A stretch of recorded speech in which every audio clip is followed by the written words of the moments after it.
Hi, everybody, and welcome back to Tuesday Tips here on the Grow Schools channel. As usual, I'm Michael Barber with the team here, where we chat every Tuesday for about 10 to 15 minutes on the biggest challenges facing school leaders.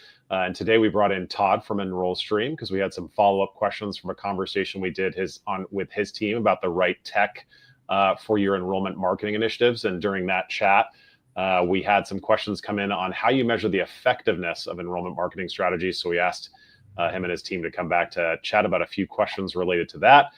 Todd, it's good to have you back here. Thanks, Michael. Good to see you again. Thanks for having me.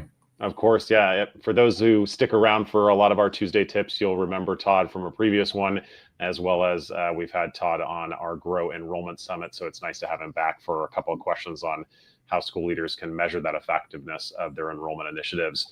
We'll start with question number one, Todd. Talking about the effectiveness of enrollment marketing efforts, why is this so important for school leaders to understand what's working, what's not working? What do we need to know there?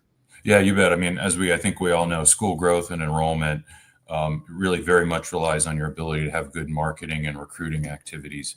And we believe that tracking data through that, I mean, we live in a data-rich digital world now, right? Tracking data throughout that is critical. And so it definitely starts with the marketing piece. I mean, we know with your engagements, right, with schools and your marketing activities, you guys have very strong data around your campaigns and the leads that you're generating, and even what does each lead cost, right? What's the budget and all that for your schools?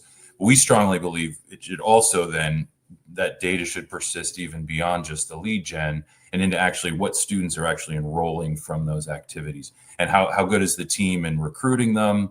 Which marketing campaigns are, yeah, they may generate a lot of leads, but are they actually also generating a lot of enrollments? You may have some activities that, might generate a ton of leads. Maybe they're even a little bit expensive, but if not putting students in seats, then it may be something you want to reconsider. And so we see that as something, pretty critical and can be really important for those activities.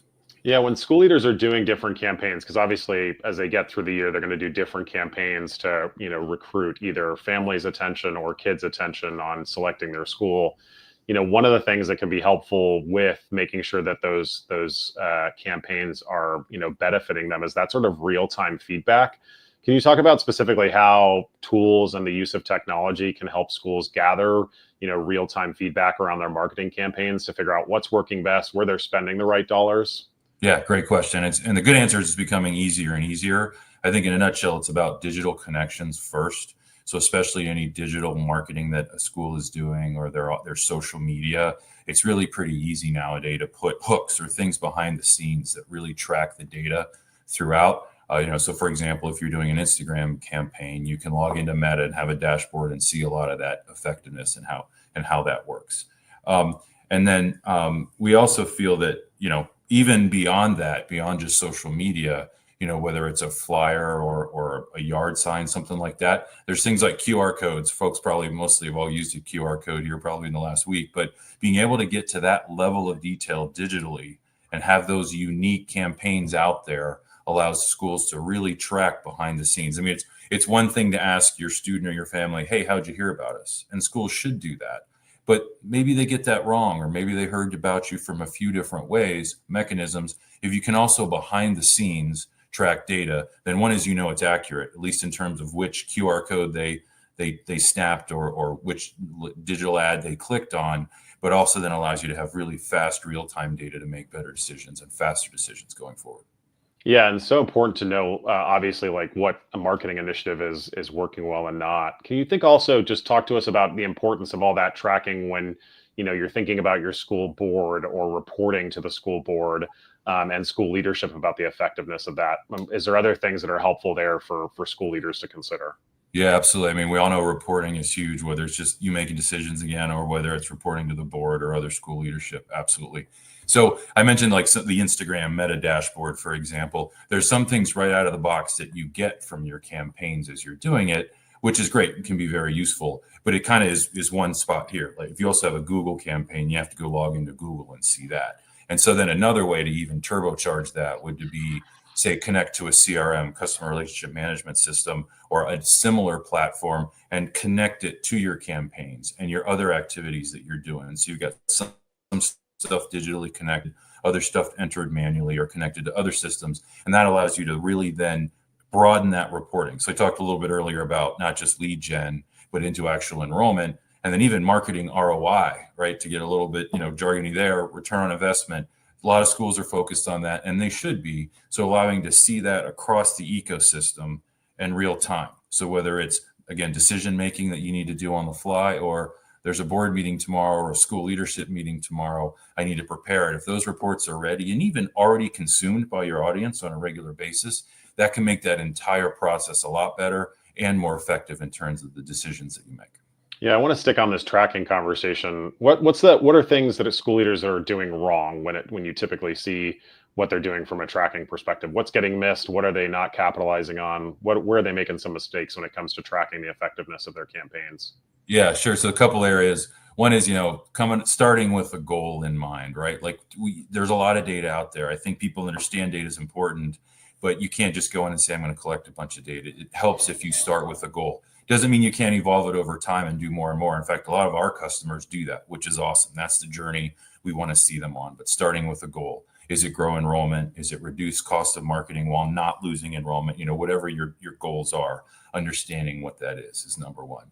Another issue then, though, is, as I mentioned, too much data, but understanding what that focus is. So where do you actually pull the data, and believing in the data that you get? Because sometimes data can be noise, or it can even be influenced by just our beliefs. Well, I believe this is an effective lead source, or this is an effective, but maybe it's not, or maybe you're even getting not the best data from, say, the folks that are what they're filling out for how'd you hear about us, right? We talked about tracking also where those leads are actually coming from digitally. So I think it's really just rationalizing all that data, having that goal in mind, and taking it one step at a time as you grow.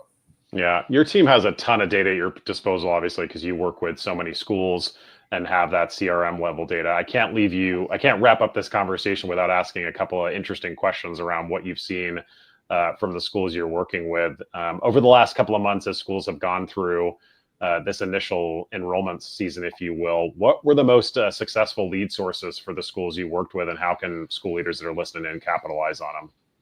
Yeah, sure. I think first, well, let me start. For a new school that's just starting out, community outreach is important. We find that, I think a lot of folks know that, but it's really important. And even tracking those community organizations that really work, that are interested in your success. There's mutual success for the community. So getting started with that, building that base, because that's going to pay dividends a long time down the road and continue to bring students and families, into the ecosystem to connect with your school. That's number one. And then as schools get established, we still find that referrals tends to be the number one. Now, there are lots of different referrals. It could be siblings, family members, neighbors, folks like that, or even school counselors, even public schools. In some cases, right, public schools might actually support the local charter school in that case, and there can sometimes be, a nice relationship there. So that helps. And then lastly, I would just say, I'm sorry. Before I leave that, though, something we've seen that's pretty cool is also incentive programs on referrals. So if you have students that maybe they could get a gift card with a referral for somebody in their neighborhood, it may not take much, but that could be really effective. $50 gift card versus, the student being enrolled in your school can be, makes sense, right, to invest in. Or if it's your staff, if your staff's out there finding them, there could be maybe some incentive programs with that. So those are some things with referrals. And then, yeah. Michael, finally, I would just say social media, digital marketing. This is, again, this is probably obvious to some folks, but we're definitely seeing an increase in that, whether it's the parents or for some of the, like the high school charter schools, the students, they're on their phone, they're seeing those ads, they're clicking. Again, you can track it. I talked about that earlier, but those are just, that is really starting to become more and more. Not to say don't give up on the ground game, the yard signs, the bus ads, where that's appropriate in certain areas, but that digital media, don't sleep on that. That's important. Yeah, word of mouth is what I heard there. Whether you're a new school, whether you're growing or into that sustainable mode, word of mouth is huge. That community involvement and referrals, just such a big source of opportunity for schools to grow. Well, as Todd, Tuesday Tips well enough to know that we like to keep this right around 10 minutes, and we're at the 9:40 mark, so we're right at the top of that 10-minute mark. So we'll wrap up, let these school leaders and our viewers hop off for the day. But did want to just touch base before we leave you and ask, where can people find you? Where can school leaders find you? Should they want more information on EnrollStream or what you all are up to? Yeah, absolutely. Visit our website, EnrollStream.com, or email directly to me, please, Todd2DD@EnrollStream.com.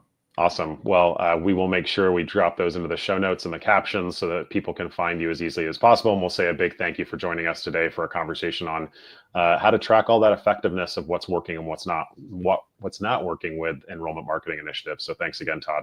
Yep. Thanks, Michael. All right, we'll leave it all there and say thanks again for joining us on Tuesday Tips. Again, we're here every Tuesday for about 10 minutes chatting all the big challenges that are facing school leaders. And we'll see you next week right here again. Take care, y'all.